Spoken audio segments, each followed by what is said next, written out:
पानी टैंकर वाला। बुराड़ी नामक गांव में अर्जुन नाम का पानी टैंकर वाला बुराड़ी गांव में पानी टैंकर लेकर जाता था। उसके आते ही गांव के लोग अपने बर्तन लेकर पानी भरने पहुंच जाते थे। पानी की किल्लत होने की वजह से लोग पानी भरने के लिए कभी कभी लड़ते झगड़ते भी थे। एक बार कविता सविता से बोली, अभी मैं पानी भर रही हूँ ना, तू पीछे रहो, मेरा पानी गंदा हो जाएगा। सविता बोली, अरे अरे, मेरे छूने से तुम्हारा पानी गंदा होता है क्या? तो यहाँ से पानी मत भरा करो। इस तरह छोटी छोटी बातों को लेकर पानी के टैंकर के पास लोग आपस में लड़ते रहते थे। उसी गांव में चंचल नाम की एक लड़की रहती थी। चंचल पढ़ने में बहुत होशियार थी और वो स्कूल भी जाती थी। चंचल की मम्मी पानी भरती थी और चंचल स्कूल जाती थी। गांव की औरतें चंचल की मम्मी से बोली, तुम अपनी लड़की को स्कूल क्यों भेजती हो? उससे पानी क्यों नहीं भरवाती? पढ़ लिख कर क्या वो कलेक्टर रानी बन जाएगी? इस तरह गांव की औरतें चंचल की मम्मी के सामने चंचल का मजाक उड़ाती थी। एक बार अर्जुन पानी का टैंकर वाला एक हफ्ते तक पानी देने नहीं आया। गांव वाले पानी की कमी की वजह से काफी परेशान थे। एक हफ्ते बाद अर्जुन पानी का टैंकर लेकर गांव में आया और बोला, जो मुझे महीने के 300 रुपए देगा वही पानी भर सकेगा, क्योंकि अब सरकार का ऑर्डर आया है और ये पैसे सरकार के पास जाएंगे। पानी की कमी होने की वजह से सारे लोग तैयार हो गए। सब उसे पैसे देते और पानी भरते थे। टैंकर वाले को पैसे देने के बावजूद भी पानी जल्दी खत्म हो जाता था और सारे परिवार वालों को पानी नहीं मिल पाता था। और फिर पानी भरने के लिए औरतें आपस में लड़ती झगड़ती रहती थी। एक बार चंचल की मम्मी ने पानी टैंकर वाले को बोला, मैया, आप आधा टैंकर ही पानी लाते हो और गांव के लोग पैसे लेकर आपसे पानी भरते हैं, इसके बावजूद भी हमें पूरा पानी नहीं मिल पाता है।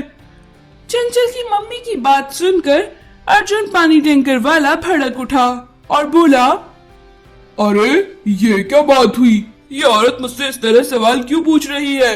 आज मैं पानी नहीं दूंगा। अब मैं पानी का टैंकर लेकर जा रहा हूँ, पहले इस औरत को समझाओ। ऐसा कहकर अर्जुन वहाँ से चला गया। गांव की बाकी औरतें चंचल की मम्मी से लड़ने लगी। अरे, तुमने उस पानी टैंकर वाले से जुबान क्यों लड़ाई? आज तुम्हारी वजह से हमें पानी भरने को नहीं मिला। अब कल से यहाँ पानी भरने मत आना तुम। चंचल की मम्मी बहुत परेशान हुई। उन्होंने सारी बात घर जाकर चंचल को बताई। कुछ दिन बाद कलेक्टर मैम जब पानी टैंकर वाला आया तो गांव में आई और वहाँ की औरतों से पानी की गुणवत्ता और समय समय पर पानी मिलने की बात पूछी। कलेक्टर मैम बोली, आप लोगों को निशुल्क पानी की सुविधा अच्छे से मिल रही है ना, और गांव में सारे लोगों को पानी मिल जाता है? इस पर गांव की औरतें बोली, हाँ हाँ, हमें समय पर पानी मिल जाता है। दूसरी औरत बोली, अरे कहाँ मिल पाता है मैडम, पानी कम हो जाता है जिसकी वजह से हमारी लड़ाइयाँ हो जाती हैं। कलेक्टर मैडम बोली, पानी का टैंकर तो भरकर आता है तो सारे परिवार वालों को पूरा मिल जाना चाहिए, लेकिन ये कम कैसे पड़ जाता है? मैं इसकी जानकारी इकट्ठा करूंगी। और तुमसे ये पानी टैंकर वाला कोई पैसे तो नहीं लेता? तभी एक औरत बोली, नहीं, पैसे तो नहीं लेता, बस जो सरकार को 300 रुपए जाते हैं हम सिर्फ वही पैसे देते हैं। अर्जुन पानी टैंकर वाला औरतों को आंखें दिखाने लगा, लेकिन कलेक्टर मैडम ने अर्जुन पानी टैंकर वाले को पकड़ लिया और बोली, तो इस तरह तुम सरकार के फ्री में दिए हुए पानी को इन लोगों को पैसों में बेचकर लूटते हो। ऐसा कहकर कलेक्टर मैडम ने अर्जुन को पुलिस को पकड़वाते हुए बोला, इसको धोखेबाजी के जुर्म में अंदर करो और नौकरी से भी हटवाओ। उसके बाद कलेक्टर मैम गांव की औरतों से बोली, आपके गांव में चंचल लड़की है, उसी ने मुझे ये चिट्ठी लिखी। मुझे गांव की पानी की समस्या के बारे में वरना कभी पता नहीं चलता। वो बहुत होशियार बच्ची है। अगर वो चिट्ठी ना लिखती तो ये पानी के ठगी कभी पकड़े नहीं जाते। और तब तक मैं दूसरे टैंकर वाले का इंतजाम करती हूँ। वो आपको समय समय पर पानी की सुविधा देता रहेगा और आपको पानी की कमी भी नहीं होगी। ये टैंकर वाला जरूर पानी बीच में किसी को बेच कर आता है और आधा ही टैंकर पानी लेकर आता था। ऐसा कहकर कलेक्टर वहाँ से चली गई। गांव की औरतों ने चंचल की मम्मी से माफी मांगी और चंचल का मजाक उड़ाने के लिए शर्मिंदा हुई। अमीर वर्सेस गरीब के खेल। झड़ोदा नामक गांव में भावेश नाम का एक सेठ रहता था। झड़ोदा गांव में केवल एक ही सरकारी स्कूल होने की वजह से वो अपने बच्चों को उसी स्कूल में भेजता था। गांव के गरीब बच्चे भी उसी स्कूल में पढ़ने के लिए जाते थे। भावेश सेठ के बच्चे टीटू और बिट्टू को अमीर होने के कारण कोई भी टीचर कुछ नहीं कहता था। वो ना तो होमवर्क करते थे और ना ही पीटी के पीरियड में खेलने के लिए जाते थे। हफ्ते में 2-3 दिन वो स्कूल जाते थे और उस पर भी वो सारा दिन स्कूल में और घर में मोबाइल पर गेम खेलते रहते थे।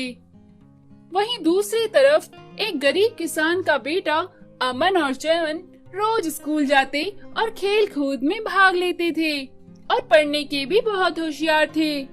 एक बार स्कूल में एक नए पीटी सर आए। पीटी सर नहीं जानते थे कि टीटू और बीटू के साथ अमीर होने के कारण अलग व्यवहार किया जाता है।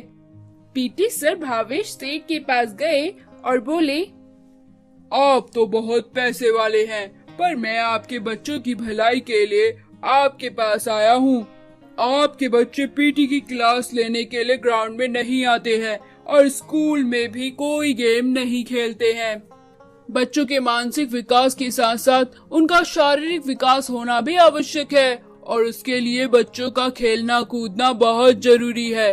अगर ये गाड़ी से घर और स्कूल जाएंगे और एक ही जगह पर बैठकर गेम खेलते रहेंगे तो इनका शरीर फुर्तीला नहीं बनेगा और ये आलसी और बीमार हो जाएंगे। भावेश पीटी सर से बोला, अच्छा, शायद तुम नहीं जानते कि तुम किसके बच्चों के बारे में बोल रहे हो। तुम्हारे जैसे 100 पीटी सर को मैं खरीद लूं। मेरे बच्चों को जो मन करे वो करेंगे। तुम्हारी हिम्मत कैसे हुई मेरे घर में आकर मेरे बच्चों की शिकायत करने की? पीटी सर बोले, मैं तो आपके बच्चों की भलाई के लिए कह रहा था, बाकी जैसी आपकी मर्जी। ऐसा कहकर वो वहाँ से चले गए। कुछ समय बाद स्कूल में दौड़ प्रतियोगिता होनी थी। सारे बच्चे प्रतियोगिता की तैयारी कर रहे थे, जिसके लिए वो रोज दौड़ लगाकर शहर तक जाते थे। पर टीटू और बीटू घर पर ही अपना गेम खेलते थे। गांव में एक बार तूफान आया, जिसमें सारे बिजली के तार और आने जाने वाले रास्ते बंद हो गए। भावेश के बेटे बिट्टू को बुखार आ गया।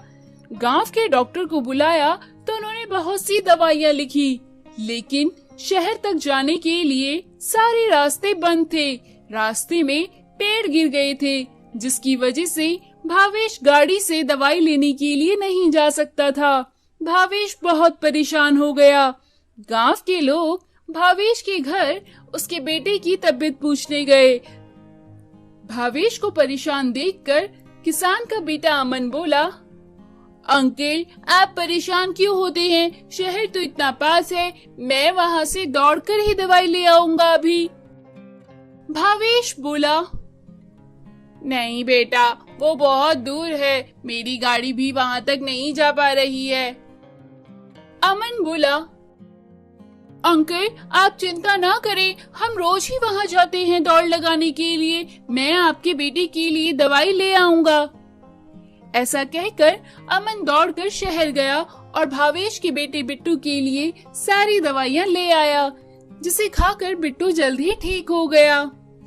भावेश अमन से बोला, तुम इतनी दूर गाड़ी के बिना चले गए, तुम में बहुत स्टेमिना है। मैं भी अब अपने बच्चों को खेल कूद में आगे करूंगा, जिसकी वजह से उनमें भी ऐसा स्टेमिना हो। उसके बाद टीटू और बीटू अमन और चमन के दोस्त बन गए। उन दोनों ने भी प्रतियोगिता में भाग लिया, जिसके लिए वो अमन और चमन के साथ तैयारी करने लगे। तो दोस्तों, हमारे लिए खेल कूद भी जरूरी है।